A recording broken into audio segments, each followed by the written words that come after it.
John Force is trying to get into this field. It's been 3 years in Charlotte since John had a DNQ. Dave Reed.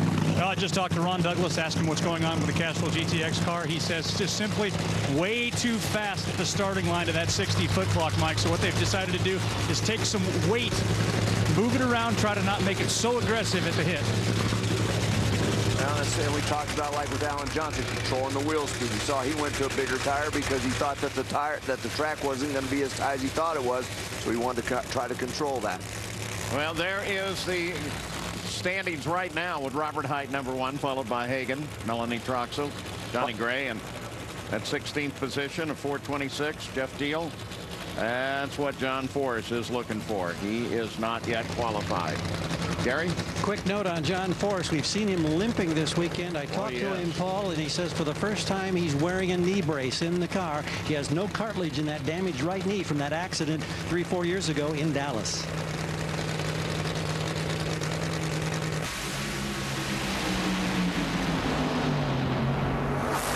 Is it good enough? Yes, it is. John Force not only gets in, he goes all the way to 4th, so he can continue his position as a blocker for his other drivers. That would be Mike Neff and Robert Hight. Now, this was a clutch one. Give credit to the team there. Nice pass right down the racetrack, 4-11. They knew they had to get fairly aggressive with it because the track conditions were going to be good, and that bump spot was going to get much lower than that 426 coming into this run.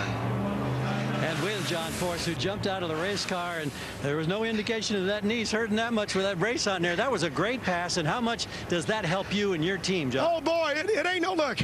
I don't know if I'm a whiner or not, but, boy, I cry a lot. And I'm begging up there, Guido, Ron, put this thing in the show. I got to be here tomorrow. I got Ford, I got Sube standing there looking at me like, what happened to you? You quit racing? A possible new sponsor, Traxxas, looking at a number of teams out there. I'm trying to show them that this old man can still race. But at the end of the day, my boys put it right down through there for Castrol and Ford and Auto Club and Brandsor, Smack Tool. It's awesome. I'm alive again just because I'm in the show. Look out.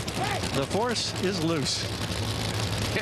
You're looking at one of his two crew chiefs, that's Guido Antonelli, as he was listening in flying, shaking his head. That's our John.